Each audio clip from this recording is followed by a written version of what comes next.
Welcome, ladies and gentlemen, to the monastery, the open bar of the internet, the world's greatest shit show, and the place where we, the good brothers and sisters of this most holy of temples, seek enlightenment through the drunkest, craziest, and most batshit ways possible. I am your one and only gaming monk, better known as Mildra, and with me is a newcomer into the temple, creator of Existential Essential, which we're going to be getting into tonight. The one and only Alexander Marc Yanis. How you doing today, man? Goodness gracious, what an intro. I don't deserve it, but thank you so much. I'm doing well. How about you, Mildred? You doing all right, brother? I'm doing good. Had a bit of a laugh when I saw people panic over a little bit of rain because they forget that Mother Nature is on the drugs. Which drugs? Oh, yeah. Yes. Correct. Correct, man. Yes, But even yeah, that one. And those even ones that too. one. It's answer D, right? It's all included. It's all the above. Uh-huh. Yeah. Even the ones that Yeah. haven't been So, invented yet. you're actually exactly right. It's the weird thought, right? Like anything we discover has already been there, right? We're finding things that already exist. So that's a great way of putting it. But Yeah, man.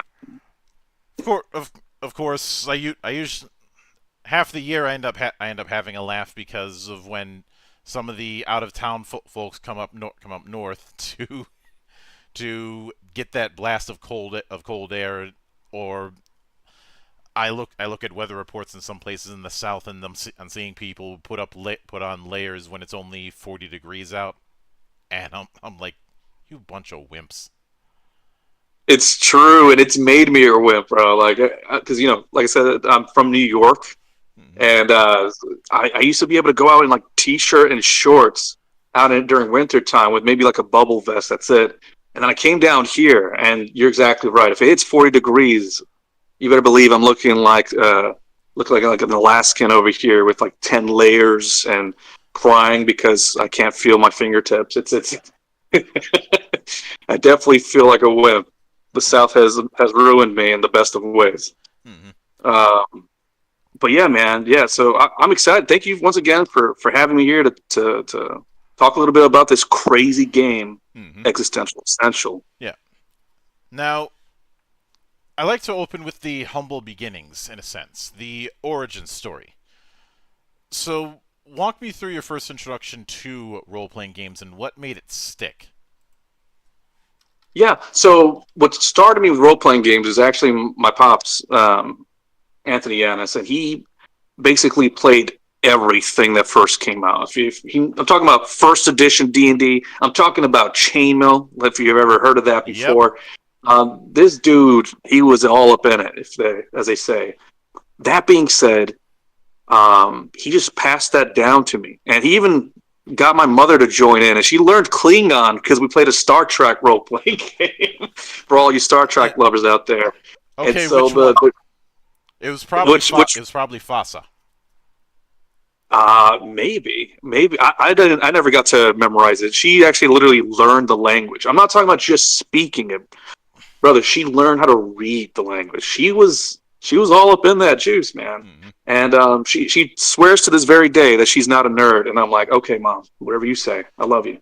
Um, Denial is but not just a river in Egypt. it's not. It's not. I've seen it myself, and I haven't been in Egypt. So that being said, so what got me started with role playing games altogether was just that love, that passion for all things nerd. My father played Warhammer 40K. He played role playing games. Played other board games like Monopoly and stuff like that. There wasn't anything that we couldn't get our hands on because that was like our special treat. Instead of getting all the newest things, it would usually be a board game, and we can unite the family together, especially after something tragic happening. Anytime something tragic happened, you could always unite over a board game, and everything will be all right. So that was kind of like one of the main inspirations for even getting into role playing game. Is just it's really an excuse to get together and love on each other, man. My sympathies if Jenga was ever brought up. It was. Is I, Oh, sw- you're I hating on swear Jaga? I'm not hating on Jenga. I'm just saying that Jenga is legal torture. Yes, you're killing me, Es- man. Oh especially, man, especially late game Jenga, where everybody's afraid if they sneeze the wrong way, they'll knock the thing over. it's hilarious we're talking about Jenga because I just found out there's a role playing game where the gameplay is based off of Jenga, and Yep. basically every time you do an action, you have to pull out a Jenga piece. So that's hilarious. I could imagine you just roasting them as they're playing Jenga role playing game, trying to have fun, and you're just ruining their hopes and dreams as they pull out each piece. I've Oh had a man, thing where late game when everybody's real nervous, I'll start making heart noises yeah. like their heart is beating so loud that they can hear it, or just saying no, just saying nope, no pressure. But that thing looks like a little breeze will take it off. Or sometimes I'll just fake sneeze just to freak people out. Horrible, but I love it. Look, when part of your job is being the GM, being horrible is part of the job. You're not wrong, man. You're not wrong. I mean, yeah, especially if you're going to be NPCs and stuff like that. Sometimes you have to make hateable characters, right? The Mm-hmm. characters you love to hate. So you're exactly right when it comes to that. So Oh, that's basically the origin story of how I got into role playing, if that's the question. mm-hmm. I think, yeah. And it definitely sounds like you hopped around between a bunch of different systems. But what prompted the creation of Existential Essential? What a great question. I'm glad you asked that. So it starts off, oddly enough, with a tragedy. So unfortunately, I had this amazing friend, and he was a war vet. Knew him since high school years, and he was hilarious. This guy can have you cracking up in seconds, man. And he always encouraged me. He said, "We're always talking about games. We're always talking about philosophies and religion and all stuff like that. But one thing, I just really feel like you're wasting your talents by not pursuing game design, by not making something." He said, "I can't wait. I can't wait for you to make a game so I can have you on my podcast." He was always pushing that on me, and I always figured he was just kind of joking around, but he really meant it. And unfortunately, during the whole pandemic situation, um, he passed away, and I took it to heart, and I said, "This guy really believed in me," and um, what would have maybe kept him alive a little bit longer, I think, would have probably been an excuse for people to get together and play games and not be afraid to love on one another. And so I took the best elements of that from him, which is his humor. I wanted to make something that was a little more jovial than otherwise, but I also wanted to make something that people can take serious if they want to. So I took the cyberpunk genre and I smashed it up with cosmic horror, since me and him always talked about like existentialism and stuff like that. Mm-hmm. And this one's for him, like this game is you know it basically any tragedy that happened in my life, including my loss of my friend, is all poured out into this game where it's all covered up by humor. And hopefully people enjoy that. Hopefully people can have that excuse to get around the table and laugh and eat pizza and drink soda together. And I want that to be existential essential for them. And it has been so far, man. We've been playing testing this all over the place. We had over 8 groups, some people in UK and everything, and nothing but positive feedback, man. I'm telling you, it's been a blessing. It's been a Yeah, blessing. It's a great question. Thank you for asking. yeah. Nah. Root beer has always been my gimmick at my tables. Um, that and if somebody does something particularly stupid, they have to drink the pain glass. The pain glass. What is that? It's one of 2 punishments I have if somebody gets caught cheating or if they do something ridiculously stupid. Oh Um, no. and when I say ridiculously stupid, I mean dumb enough that the rest of the table calls them out. Yeah. Yeah. And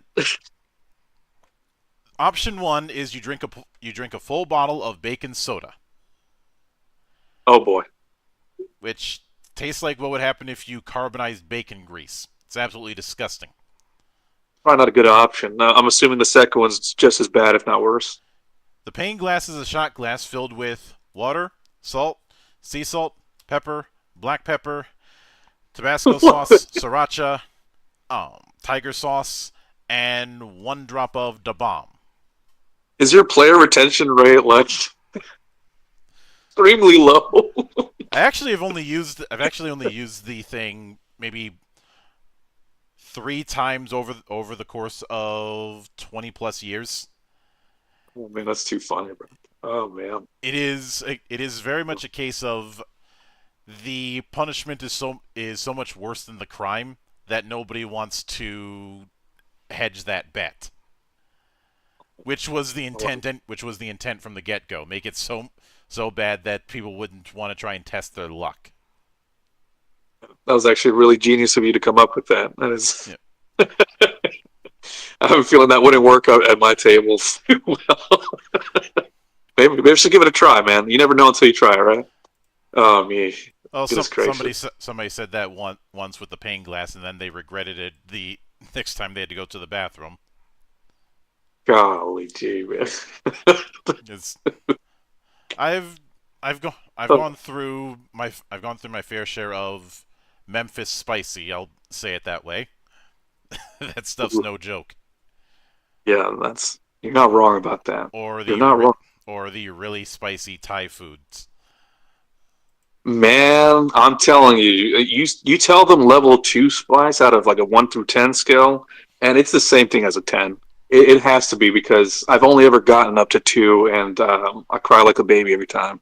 My rule of thumb is anytime someone says it's not that hot, I call bullshit.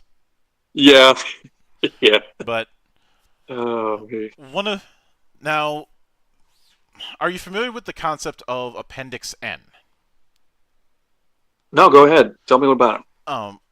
This was a section that was in early D&D that was, and it's become kind of a shorthand for a similar thing.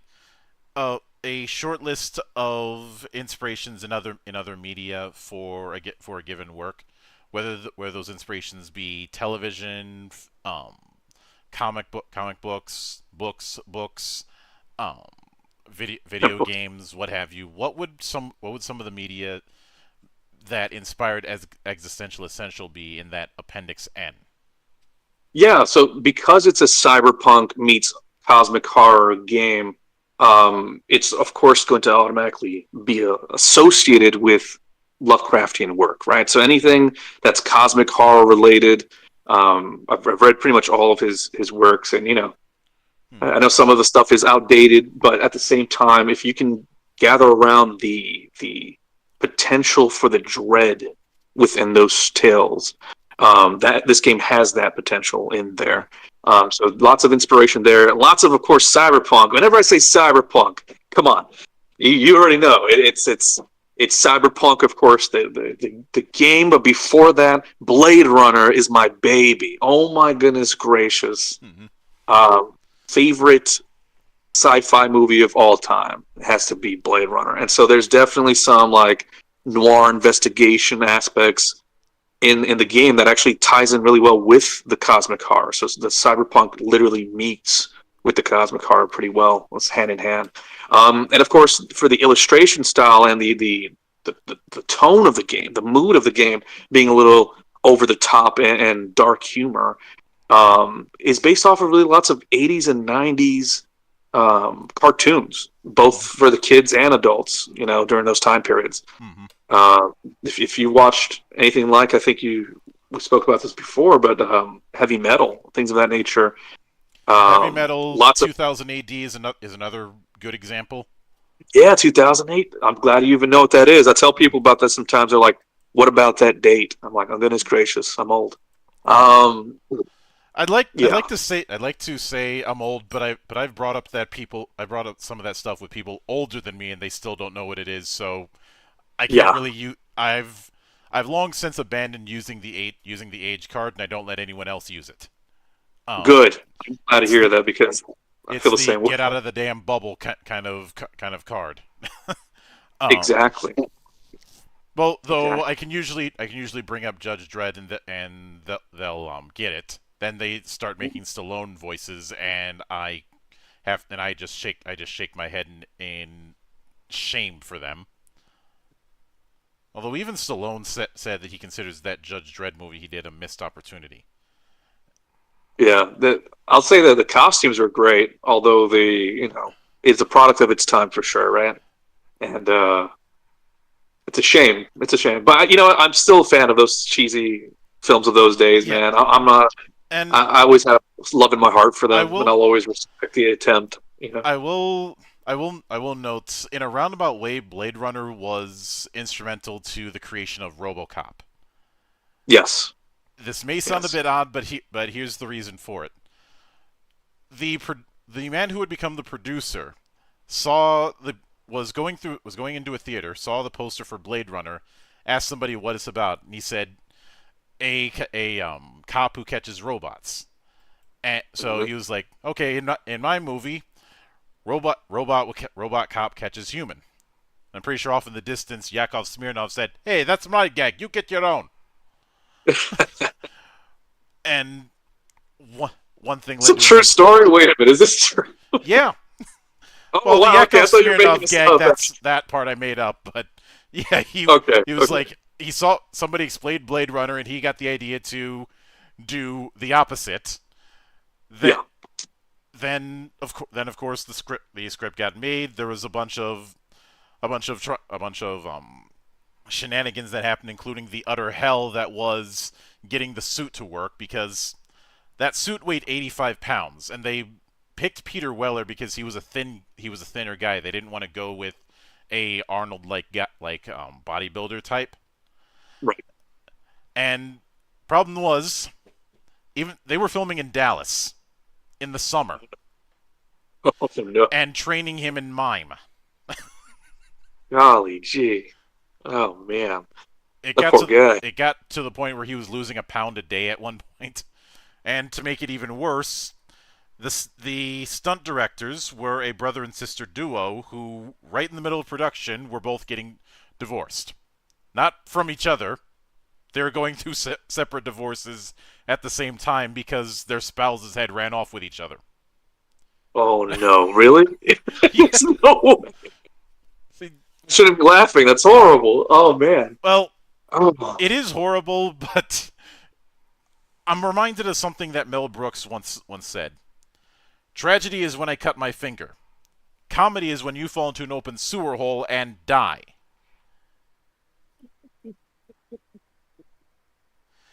What is happening? And this is how things go. Half of the time we're serious in the temple. Half of the time we're making bad jokes.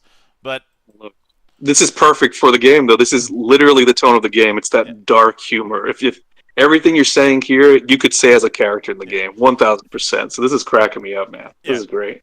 This is great. Now, with that in mind, one of the big points that you've brought up is the XS system, which I guess would be the answer to the all roads lead to Rome I often talk about in other works. Mhm. How exactly does the XS system work in terms of core resolution? Yeah, so core resolution. So the game, of course, uses a polyhedral system where you use every single die. And what I mean by that is your attributes are dice, right? Different sizes. And it goes from a D4 to D12, and it's as simple as this. You pick up one of your die based off of whichever attribute you need to use. They're called inevitabilities because it's kind of poking fun at ability scores, right? So it's inevitability scores. And you pick up that die, you roll it, and you just roll a 4 or higher, and then you succeed. That's it. If as long as you roll a 4 or higher, you make it. You roll a 9 or higher, and that's your critical equivalent. It's called an excess. So that's basically how you play the game. Of course, there's a little bit more to it than that, but as long as you can wrap your mind around that concept, picking up the die associated with your attribute and rolling a 4 or higher, then you'll know how to play excess. Mm-hmm. So did that answer it? I don't know. Yeah, Was that a I would, I okay? would, Cool. I would say so. Okay, cool. And I could go more in depth. Let me Mm-hmm. know. I just don't know how much it starts making Yeah. people's eyes roll to the back of their head and stuff like that in regards No, to systems. the only way you'd make my eyes roll in the back of my head is if I was revisiting that Aliens RPG from like '94. Oh man, The one that is so chart heavy and cumbersome that I've specifically said I will not run it unless I'm paid. yeah, yeah. Um, no, this game. That's the one thing I really think is awesome about this game is that we brought this over to, like I said, over 8 different places, and two of which are game stores. And Yeah. what's really cool about that is we had all different age groups.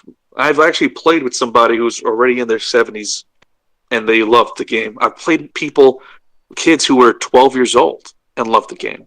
Mm-hmm. And so I already know the accessibility is there for the game. So you don't have to worry about that aliens looking at all these different types of charts just to try to figure out how you punch somebody in the face, right? That's no fun. Um, Mm-hmm. so that being said, this game kind of just cuts to the chase. It says, "Do you want to have fun now? If you do, then you're playing the right game. Existential, essential, baby." Mm-hmm. So that's what it's all about. Now, if you want me to get into like the actual attributes themselves and stuff, let me know the Yeah. inevitabilities. So Yeah. just guide me here. Obviously there is that. With some games there's there's some form of limited resource that I've called the extra effort mechanic. You know, Hmm. something that allows you to do a limited use kind of boost. And when I say this, I don't mean some sort of limited use class feature or something like that. That doesn't qualify. Examples of the extra effort mechanic would be things like willpower in World of Darkness, edge in Shadowrun, um, moxie in Eclipse Phase, he, hero points back in or rather action points back in D&D Fourth Edition. Um, I know some might say inspiration in D&D Fifth Edition. No, that doesn't count. Those sort of mechanics that he and since you brought up Warhammer 40k, fortune in both Warhammer Fantasy Roleplay and the 40k roleplay games also count under that concept. Yeah. So you're asking if this game has that in it? If it has something in that vein. Yeah. So it does actually have a little bit of that in this game altogether. I would go as far as to say that um, I know you said it doesn't count if it's in the class, but I'll say this, which is that the way the classes work in this game, you purchase everything that you want for it, so no class ends up looking the same, and because of that, you end up finding your Moxie equivalent if you're willing to spend your points on that. Um, I don't know if that answers your question, but is there the one thing that you can do that would be the equivalent of a Moxie? I'm not sure this game has that one thing that's positive. Usually, things like Moxie are going to be negative in this game that happen to you because this game is trying at every turn to make your character go insane or destroy you, to blow you up to bits. So, the systems that do replicate the Moxie, as you said before, or the 40k fortune and all that, Mm-hmm. systems are usually against you, not for you in this game. Yeah. Um, but yes, it does exist. It does Mm-hmm. exist. Now, We call it delay the inevitable, is what it's mm-hmm. called. Yeah, especially given the black humor, which does make me wonder if at any point you had played Paranoia. I've not, but what was cool is after I made the game, someone started telling me about it. So, what are the similarities and stuff? And you know, I would love to learn more about Paranoia. That seems like a cool game. Paranoia is technically a dystopian science fiction, but it is one that is done with a lot of black humor. You know, Hmm. all the memes about friend computer, about clearance, the fact that player characters are clones that are in groups of six, known as six packs, and the fact that character death can happen at any time for any reason, including very stupid ones, because friend computer is always watching. That is too funny. That's very funny. It's a Big Brother kind of thing, right? Yeah, it Oh, is yeah. it is one giant parody of that sort of 1984 type dystopia. Oh, I love that. I love that. So that's funny that you say that because the humor sounds like it might be in the same vein, although the theme of the game is a little bit different. I don't know if you want me to go into themes here, but Yeah, let's go um, into that. okay, yeah. So the theme of the game is pretty neat because just imagine this, right? So what ends up happening is, and this is in real life. This is not even in the game, right? As we know it, science states currently, in its most current theory in regards to the universe, that we're ever expanding infinitely, right?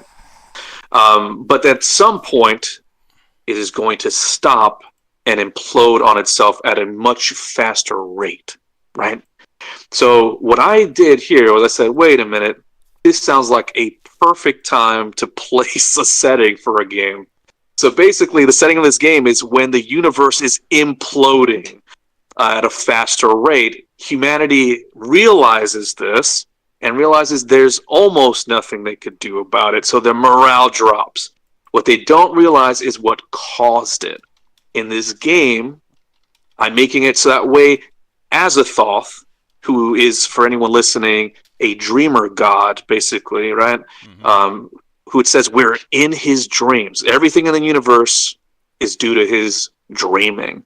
And so I'm making it where he's slowly waking up and his eyes almost open. And because of that, the universe is imploding on itself. It's going to basically no longer exist. So I'm tying those two things together. And because of that, humanity's kind of like panicking and saying, what do we do? So all these governments fail because they can't keep their promises. And corporations say, hey, we'll take care of you, right? So all the big corporations get together and they say, don't worry, trust in us. We've always given you amenities and other great things and items for sale. And they basically form this one corporation, which also separates it from other cyberpunk games because it's not different factions of corporations. It's one corporation known as the corporate syndicate, a big conglomerate corporation that basically took over. And to basically make it where people can actually go ahead and live their lives, quote unquote, normally, is by giving them these virtual reality headsets called daydreamer units that basically release these dopamine hits whenever they're doing something really boring, like washing the dishes, right? Because nobody wants to do the dishes, right? Like, let's be honest. Hmm. So whenever you're doing something boring and you're working your 18 to 20-hour shift, that virtual reality headset is making everything look beautiful. It's giving you bonus points, saying 500 bonus points for doing this, right? It's making you feel like you're living a better life than you actually are. And that's where your characters come in. Hmm. You decide you're not going to use that headset. You're not going to wear that headset. And because of that, you're one of you're like the 0.001% of the people who decide not to wear the headset. And you want to realize what the truth is. You want to know the truth. You want to spread the truth. And you want people to basically acknowledge reality, right? Hmm. So that is where your characters start off. You start off as the person who refuses to wear the headset. Now, this doesn't mean you're going to go against the corporation. You can actually choose to side with them. You know, it's a role-playing game. You do whatever the heck you want, as per usual. We've had characters who have gone either way, serving the corporate syndicate, against the corporate syndicate. Ultimately, though, you realize that as crazy as the corporate syndicate is, the Eldritch Horrors might be a tad bit worse, right? So that's kind of the theme and setting of the game. And so there's 9 crazy different classes you could play as, and they're all weird and wonky. I didn't go by the whole fighter, thief, healer kind of Hmm. thing. I didn't go like tank, fighter, healer. Instead, I just said I want characters with themes. I want you to feel awesome when you're playing these characters, even if it may be high lethality. Your fire's going to burn out brightest. You're going to have a guaranteed moment before you go out in the wind. Hmm. This game promises you that. and we have not had a session where something crazy has not happened. So yeah, take great pride in that. But yeah, it's basically a thing, man. Uh, Gave you the runaround there. But yeah, it's exciting, man. You want to hear about the classes and stuff then too, or Yeah, let's go. Since you kind of hinted at that, let's lead into it. And what I'd like to focus on is what the playstyle of the classes would be. What it brings to what particular thing that class brings to the table. All right, cool. Yeah. So we'll start off with the first one, right? I'm just going to go in alphabetical order. There's 9 to go through. And I'll try to make that as quick as possible. And like you said, try to hit those points that make them stand out from a gameplay standpoint, right? That's kind of what you're asking for. So basically, confidential informants in this game, when you get caught by the Popo, they're called regulators, by the way. They're basically Judge Dredd characters. It's funny we were talking about Judge Dredd. If you get caught by these regulators, you have 3 options they give you. The first option is they send you to prison, but they have no cells left over, so that means they just kill you instead. Or the second option, which is you can become a part of this rehabilitation process, meaning that they experiment on you, and you have a 0.001% chance of surviving. And if you do survive, it didn't matter what your crime was, they let you off the hook. And but you'll probably have some mutations, and you become the next Spider-Man. And then you have the third option, which is confidential informant. And the confidential informant is basically the character who they say, oh, you can continue to keep doing your crimes. You just kind of have to rat on everyone else around you and tell us what's going on. You have to basically become Big Brother for us, right? So that's this character class, and to run you through, like, from the gameplay standpoint, what kind of approaches you can have with them.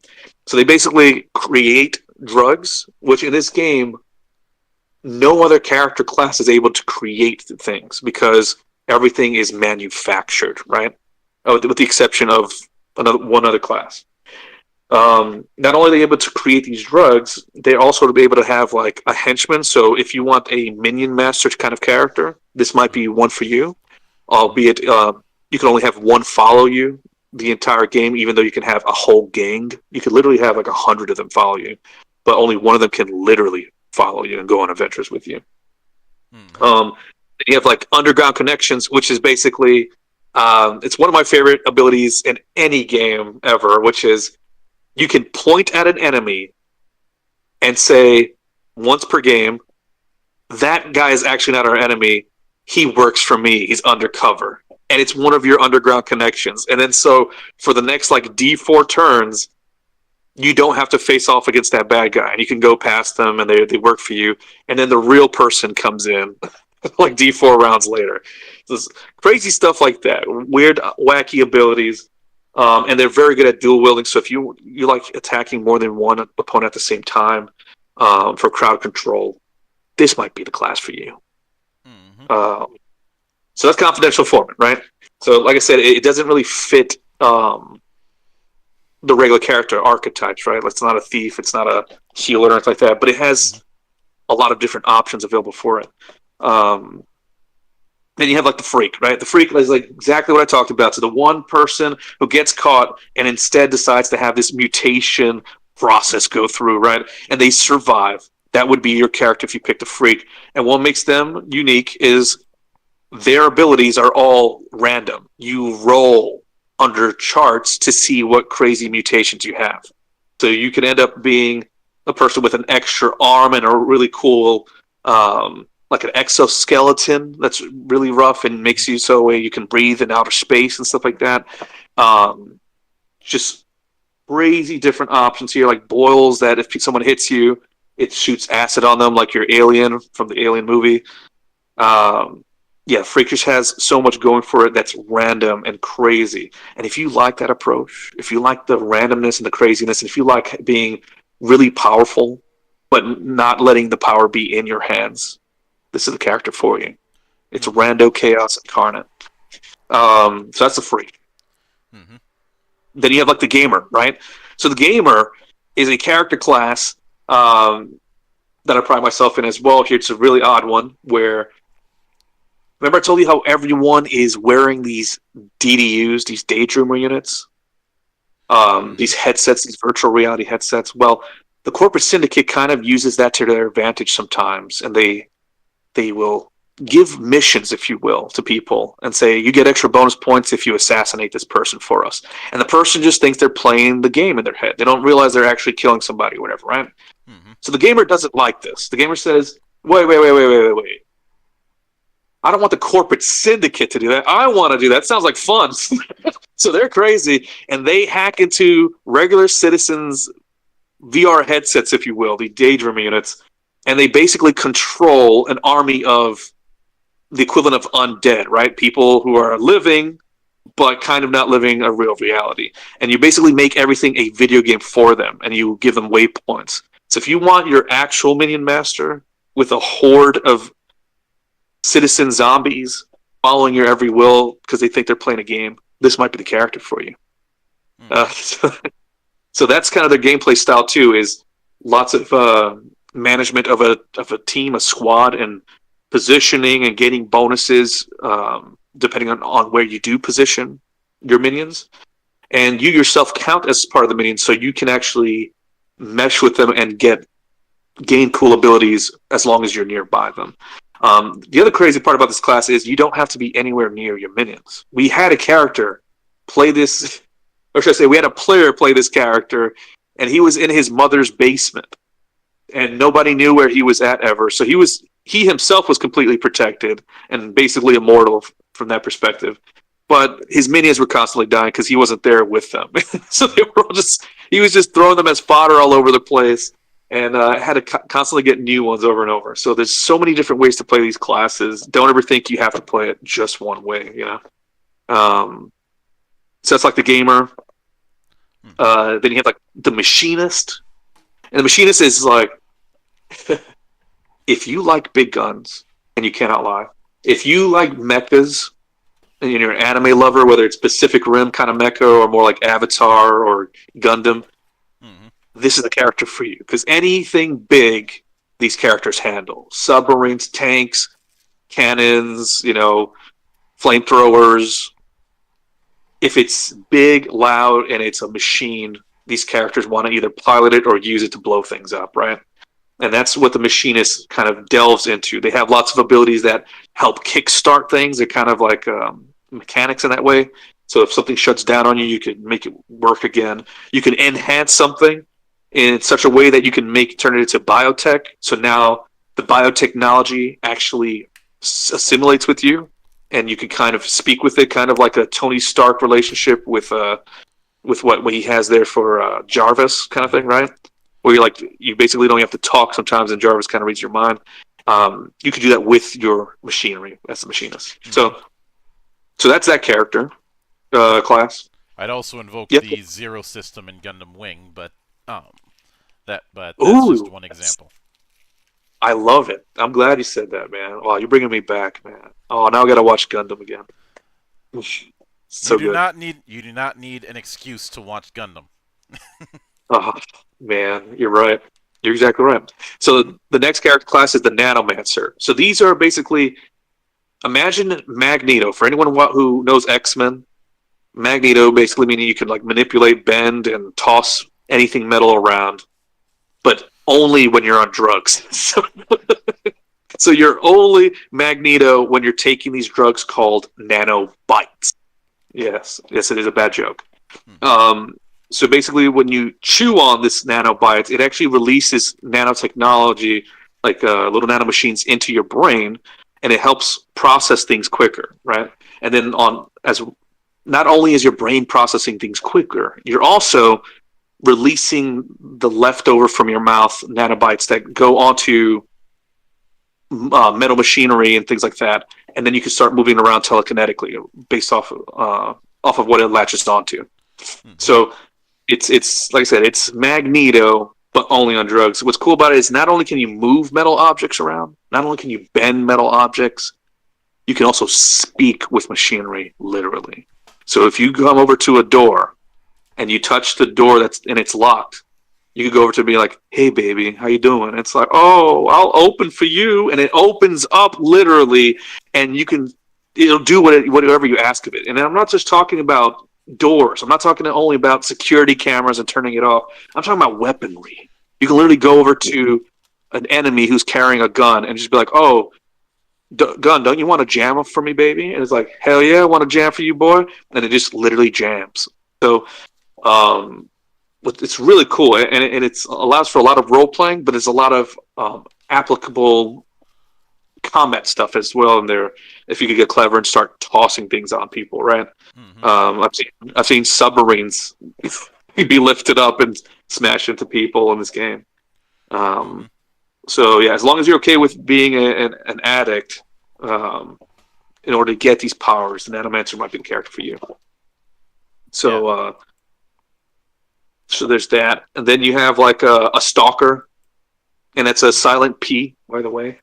And this is basically just a psionic detective. So this is kind of like what I was talking about with the noir stuff in there, right? Because there is investigatory aspects in the game, and skills to help you out with that. So the stalker basically has lots of cool things like mind slaughter, so you can actually attack people's minds and cause them to either get traumas or go insane, which basically renders them useless. Mm-hmm. Or you can use Puppet Master and move characters around. From a gameplay standpoint, anyone listening, it is ridiculously powerful to be able to do something like that. Now, I gotta preface this, which is because these characters are so powerful, like the Stalker and the Nanomancer, if they fail to use their abilities, these psychic crazy abilities, they actually start to have nosebleeds and possibly die. So you want to kind of not fail, if at all possible. Not only do they have that where they can control other people or attack their mind, they can also touch objects and see the past for whoever touched that object beforehand or history in a room. They can also see the future, which allows them to re-roll things. Mm-hmm. So that's kind of like I said, your psychic detective kind of character, if you want to roll that way. And we got about 3 more, so that's going to be Regulator. So this is your Judge Dredd class. And you might be saying, wait a minute, didn't you just tell me that the Regulator is Judge Dredd and they make the laws and the rules up? Yes. And you might be saying, wait a minute, that's too much power in the hands of a player. Let me tell you why that's wrong. Because the Regulator, in their Judge Dredd fashion, is in charge of making policies and procedures for their sectors and districts, meaning that the corporate syndicate couldn't keep track and tabs of all the laws and policies. There were too many.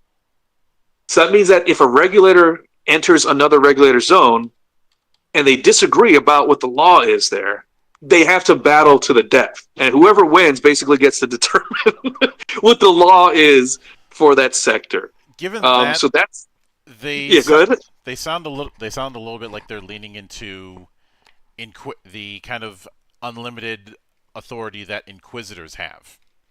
Yes, from 40K. Yes, you're exactly right. If you play Warhammer 40K, it does sound a little bit like an Inquisitor, right? It's exactly like that. I would say, with the exception of course, you're not following the Emperor's will here, right? Or anything like that. You're just doing whatever the heck you want. There's been some corrupt cops who role played, and some who just want to instill order and justice to the max. And however you want to play the Regulator, you play them your way. So not only are you establishing these laws, and that's already cool by itself, you also get cool abilities like brutal arrest, so you can like grab somebody and punch them in the same action. Usually that's 2 separate things that you would have to do. They get cool group bonuses. So if you like buffing your team like a bard, but actually be cool and be able to fight on your own, the Regulator's the guy for you, right? Or the gal for you, however you want, or anything in between the guy and gal. They also give buffs for people just being around them. So they're kind of like a paladin and a bard mixed up together. And they give out buffs and stuff, and they have really cool access to equipment. Really cool. And on top of that, they can deputize people. So that means that in this game, normally you choose your equipment pieces and you can only get what you have access to. The Regulator gives access to all their teammates to whatever they have as regulators in their equipment list. So they're the ultimate party help me, but they're also solo characters. We had characters who didn't take any of the team and party based abilities and went in there and just wreaked havoc as the enforcer who destroyed everything. So don't feel obligated to be the team player, but the team player aspect is definitely there as an option. So that's the regulator. Then you have a repo, and repos are basically bounty hunters, right? So they're going out there to repossess items either for the corporate syndicate or themselves, right? And this means it could be cybernetic stuff that you're repossessing. So maybe you have to take that out of someone's arm, right? Maybe you take their own arm off. You take their heart because it's a cybernetic implant or whatever. Or maybe you're getting weapons, or maybe you just got to take a target out or bring it to the corporate syndicate. Whatever the case might be, you have the tracking skills necessary for that, and you have lots of single target bonuses. Bonuses specifically for targets who are either alone or targets who are wounded. You can track them like a shark. You have these crazy senses, and this is without a shadow of a doubt the highest DPS character in the game for single target focus. So if that sounds appealing to you, if you like being a looter scavenger type character who's like a mix between a rogue, a ranger, and a high DPS, I don't even know what else you would put in there. He's just a mix of a lot of cool different characters combined there. Yeah. So that's the repo. And then you have the last one, which is the vigilante. Vigilante is exactly what it sounds like. It is basically cyberpunk Batman, if you will, right? So if you enjoy the idea of your character seeking out your own justice, right, and literally having two different personas that change your character stats depending on which persona you pick out, the vigilante might be for you. You literally become charismatic and can become the dilettante, if you will, right? If you take your disguise off. But if you have a disguise on, you become the menace to society, right? You're the one that everyone fears rather. And you get lots of combat bonuses and tracking bonuses and stuff like that. So this is a character that you're literally playing two characters in one, and your character literally believes they are a different person when they put the outfit on. That's why they're able to change their stats as if they're different people, which is really cool. And they're jack of all trades. So if you want a character who has the most access to everything, just like Bruce Wayne has access to everything, this might be the character for you. So yeah, those are your 9 classes. And like I said, they're not exactly fighter, healer, tank, or anything like that. And when you're making your character, you actually are able to put your points wherever you see fit. And we'll go into that a little bit later, I guess, maybe. But that's basically the rundown for your character classes. Yeah. What do you think, man? Yeah. How did that sound to you? Was that horrible? Was that amazing? That works. And I'd like to do a little bit of an experiment to kind of put things in perspective. Yeah, go ahead. A bit of word association, as it were.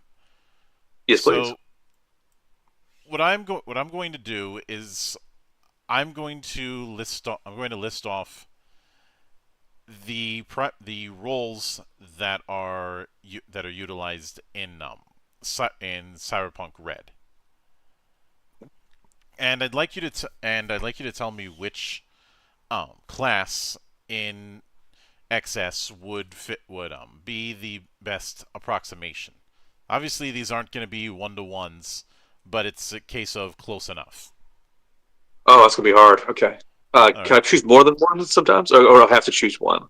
If it's a case where it'd be hard to pick, it'd be hard to pick just one, then we can go with that. Okay. So first things first, Rocker Boy. Rocker Boy.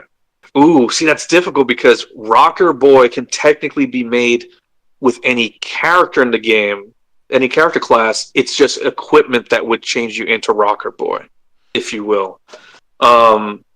Because Rocker Boys are described as the Dark Futures version of bards, if that helps. right, right, and that's what I'm saying. Because in this game, you can actually get equipment that's like musical, like instruments, some of that give buffs and stuff to people. But I would say the closest thing to that, if you want to just say only class restricted, not equipment based, I would say probably closest thing would be the regulator, along with I would say the regulator and the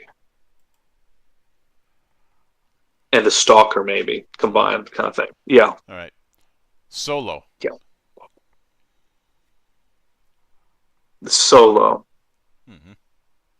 I haven't played Cyberpunk Red, to be fair. I played the original Cyberpunk game.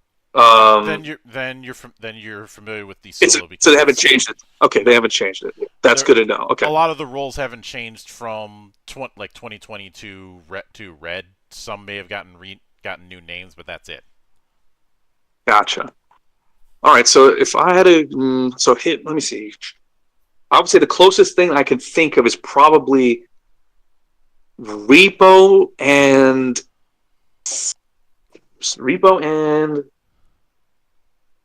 CI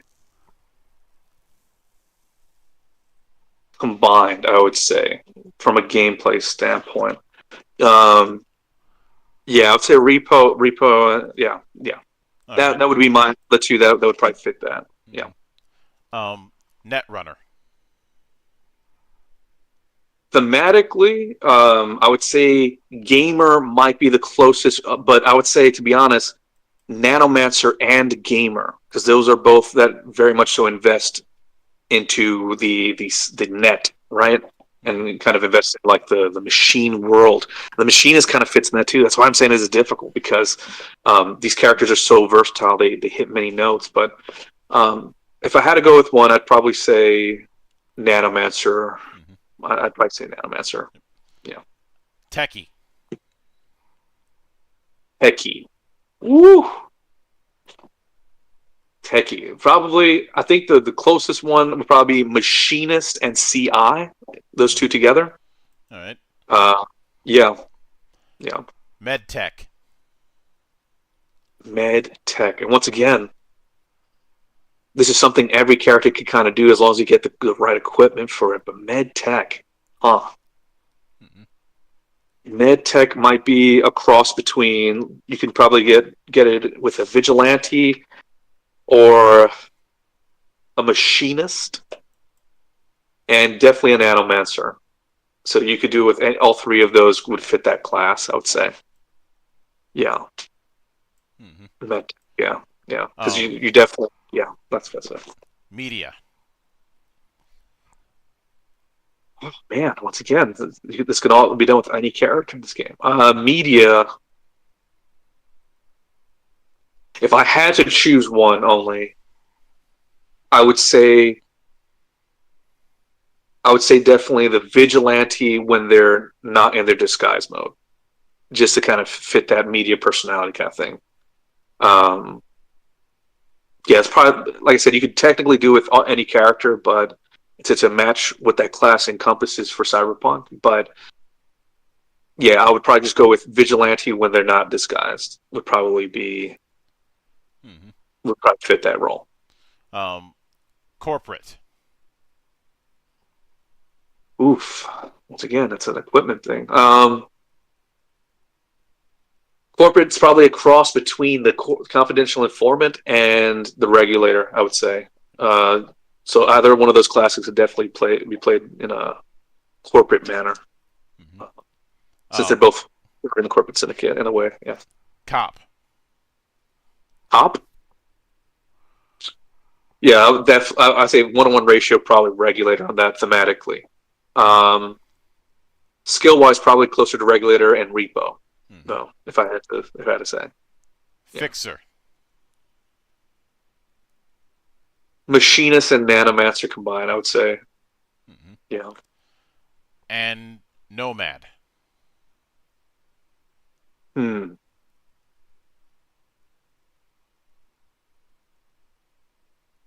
That's a tough one. I'm not gonna lie, this one escapes me. What does the Nomad do again in Cyberpunk? That was the Uh, only class that I'm hesitant about. Which one's that one? Nomad is obviously representing the Nomad packs that are around Night City. Um, they tend to really specialize in vehicles. I would definitely say then vigilante and machinist combined. Then, if that's the case, a little And bit of nanomancer in there, but machinist and and vigilante.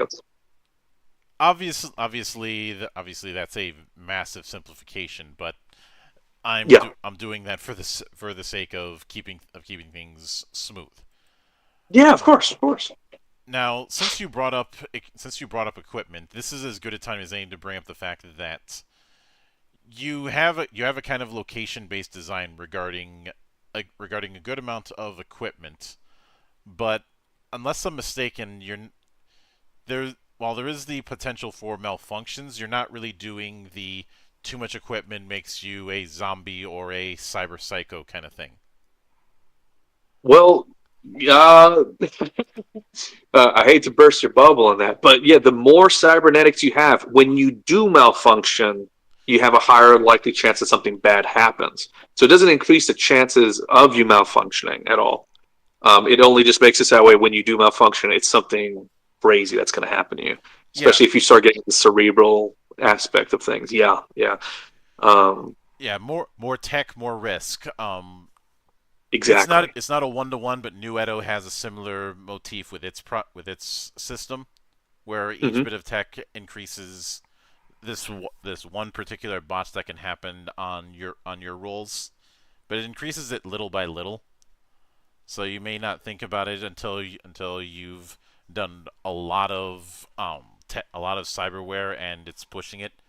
I'm mostly referring to the way cybernetics works in like Shadowrun and Cyberpunk, where you have that resource that's counting down, and eventually, if you keep adding stuff, it'll count down to zero, and then you end up becoming a NPC. Yeah, and that's why I said the more you have. So whenever you roll for anything that is enhanced by a cybernetic that you wield, right? What ends up happening is you then roll under the malfunction chart and you subtract however many cybernetic parts you have from that roll.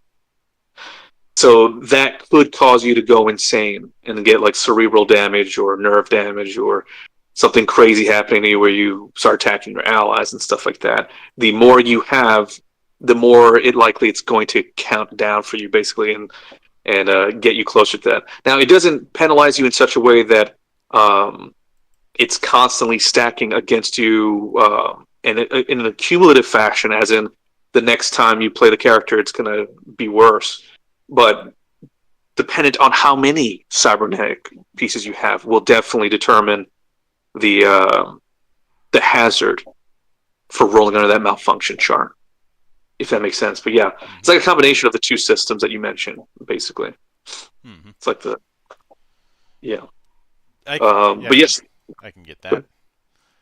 Now, when it comes when it comes to the opposing end of things, I do see that you have the establishing NPC parts of things.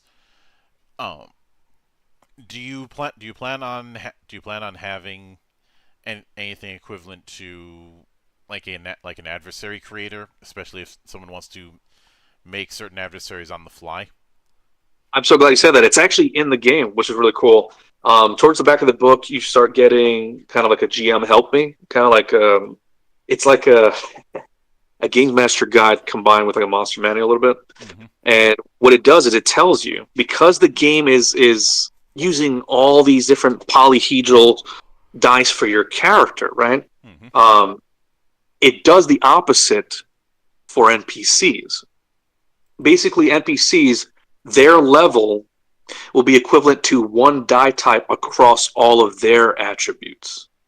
So it's where your character is kind of varied, right? We have something that you have like a D12 in and you're awesome in it, and it scales all the way down to like a D4 and you're horrible at something.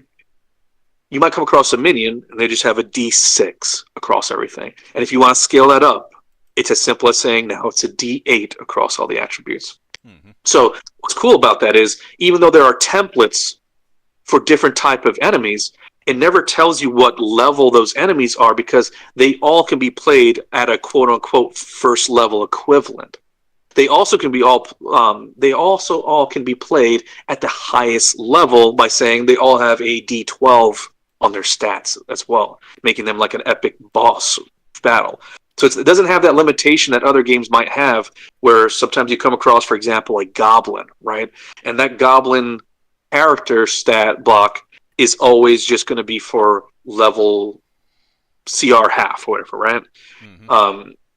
You'll never have that in this game because you choose the level after you choose the template, and you can even create your own. And all you have to do is say, what level is this NPC or monster or whatever it is? And I'm just going to choose that die size, and then you can work with the game from there, and it helps you out. So it already has like a monster creator in there for Eldritch Horrors. It has a NPC creator in there, and then it gives you NPC templates that you can use as well, and you just assign a die to them for all their stats. So it helps do the work for you if you want it done for you. Sorry, if you don't want to do the work yourself, and if you do want to do the work yourself and make custom monsters and NPCs, it gives you all the tools necessary in this game in the back of the book. Mm-hmm. Yeah, Yeah. it's something that's important to note because you can have the biggest monster manual in the world, but you're only going to be able to have so many monsters in it, and enough campaigns. Eventually, people are going to run low on that. Exactly. Exactly. I agree 1000%, and that's why I wanted to make it customizable, right? I wanted to be modular because people make games sometimes with only the players in mind. But what people don't realize is, without the GM, you have no game, right? Mm-hmm. So the thing is, you need to have a tool to assist with the GM for a proper role play game, I think. It really does help to be able to say, hey, GM, this game can be as simple to run as you want it to be or as complex as you want it to be. And so you might be saying, who wants it to be complex? Well, the person who wants to make their own kind of monsters and stuff, they should have a right to doing that, And you should want to encourage creativity as a game designer, in my opinion. I didn't take the approach in this game that you have to abide by every single rule exactly as is. So much so, even with the lore, that I put in these sections called Whispers from the Abyss, right? And what those are basically saying everything in the game is modular. It's basically saying everything's a rumor. So GMs can basically say, for our game session here at our table, these rules are not a part of it. And you don't have to feel bad because sometimes when people do that in Dungeons and Dragons, it's like, well, you're breaking the rules. It's not an optional rule. It's like, well, Rule 0. that's exactly. Exactly. So what's cool about this game is it makes it right off the bat obvious to you anything can be changed. Anything is modular, and it tries to help you in that regard. If you want to customize things and make it your own, you can. If you want to just take things directly from the game and not create your own stuff, that option is also there. And I wanted to make sure that was available for both the players and GMs. Mm-hmm. That Yeah. makes sense. Now, Yeah. we're in developing because you've had a fair few um you have a fair few bit of play testing.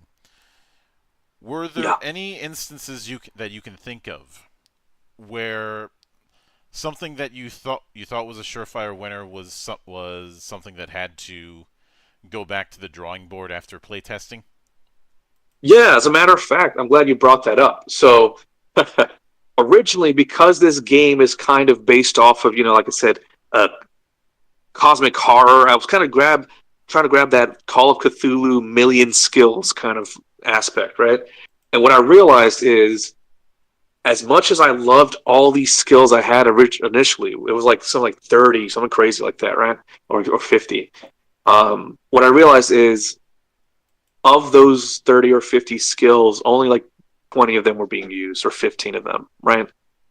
And then I realized, as cool and thematic as those skills were, there was no point in putting them in the game because it was basically just people spending their points and forgetting to use those cool abilities.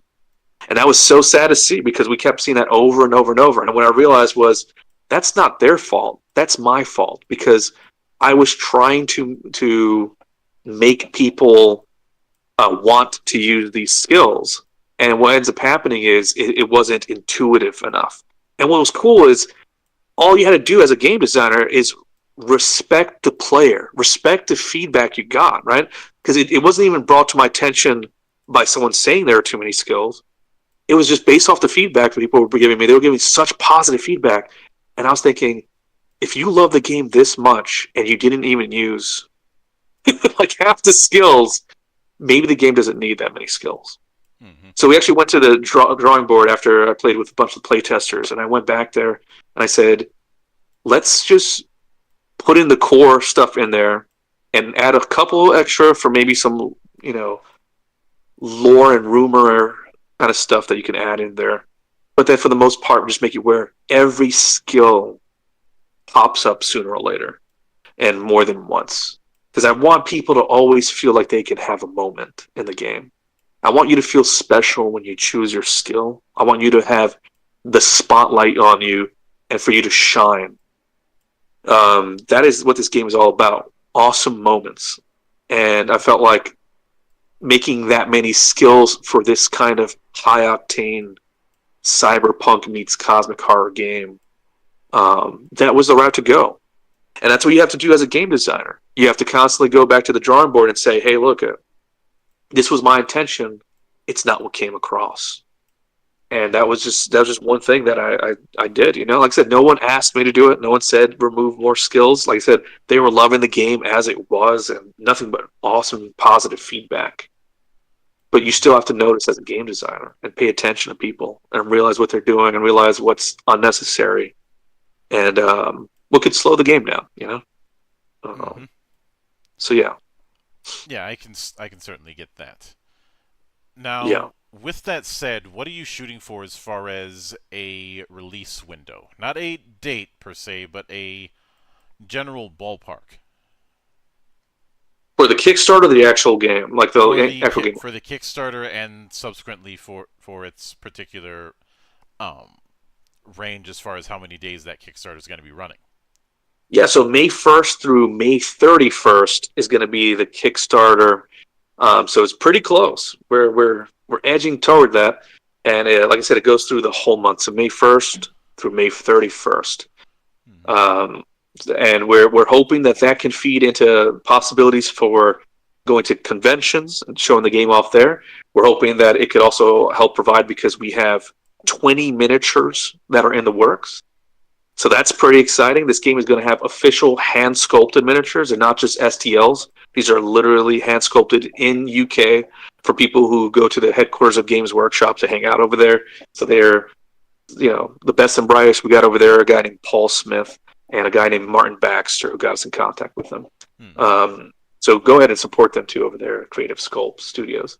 That being said, so we have everything that is going to be this thing. Miniatures, hardcover copies, PDFs, T-shirts, you name it that's necessary for a role-playing game, it's going to be there, including additional character sheets that are going to be called the basic character sheets. Because these advanced character sheets have everything you need on them, but I do recognize that in order to make games more accessible to as many people as possible, sometimes you want a more simple layout with less information on it, even if it's super helpful. And so we want to bring in as many people as possible out there, including, like I said, doesn't matter if you're 12 years old, doesn't matter if you're 79 years old, we want you to have a blast playing Existential Essential. Mm-hmm. So we're going to try to pop out that basic character sheet so we got the basic and advanced there as well.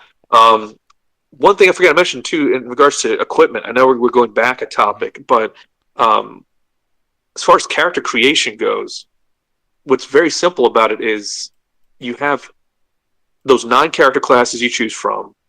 You have 10 experience points to spend on your character class, and it tells you on that page, because everything's on a 2-page spread. Nothing goes beyond 2 pages. Every subject matter is on 2 pages, which is really simple to find. So on that 2-page spread for your character classes, you will in fact have only 10 experience points you can spend to begin with. And so that means your character is never going to be the same as anyone else's because they're going to choose different skills and ability traits for the characters to make them different than you. Mm-hmm. And then on top of that, right after you're done with that, so choose a class, spend 10 XP, and then just choose 6 equipment pieces of your choice throughout the entire book. Any 6 pieces that says your character class has access to it, you just pick it up. There's no level restrictions.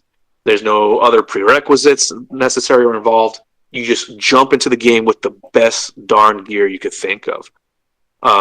So this game you go in hot. You go in super powerful, but you also gonna probably die or go crazy in the process. So once again, it's all about moments, man. It's all about moments. Yeah, that makes sense. Yeah. So, Yeah. with that said, I will certainly be looking forward to it, and I do want to sincerely thank you for taking the time out of your schedule to come all the way to my temple and enjoy the madness that happens around here. Mildred, man, it's been an honor, brother. Seriously, this has been so cool. We got to talk about so much, and I'm actually glad it wasn't just about this game. In all honesty, I'm glad we got to talk a little bit about Judge Dredd and RoboCop because, man, it's refreshing to know that people have expounded beyond just one genre of nerdom. You know, and because I'm a nerd. I love all things nerd. Everything geeky I'm part of. So it's just there's nothing like meeting someone else who also is interested in those things, man. It's really cool. Appreciate it. Yeah, I certainly enjoy it, and thank you for coming on. And of course, anytime you see fit to return, the door is always open. As I often say around here, drinking is not mandatory, but it is encouraged. Yes, sir. Well, thank you so much once again. Is it cool if I plug in the website here, or is that no bueno Yeah, muchacha? that is perfectly fine, and I will put a link to the website in the description. You beautiful man. Thank you so much. Yeah, so everybody listening, head off to momodi.biz. That's MOMODI.biz, B-I-Z. And you can just go to that website. That is where you'll find not only Existential Essential, but all our other creative endeavors in the future. You can also find our socials there once you go to that site. But if you are wanting to follow our socials directly instead, you just go to @MomoDie Games. So even though the company's called MomoDie, not MomoDie Games, the social media usernames are going to be all @MomoDie Games. So we look forward to hearing from you guys. Like I said, we're trying to make this accessible as possible, reaching out to as many people as we can.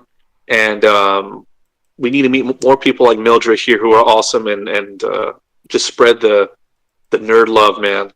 But thank you once again so much, Mildred. This has been an honor. Seriously, brother. Yeah. And of course, a sincere thanks goes out to everyone who took the time out of their schedule to come on to the show and enjoy the madness. And there will be plenty more where that came from, as there always is here, on the open bar of the internet. But until then, on behalf of the good brothers present and not present, my name is Mildra. I am your gaming monk. Stay fucking frosty, everybody.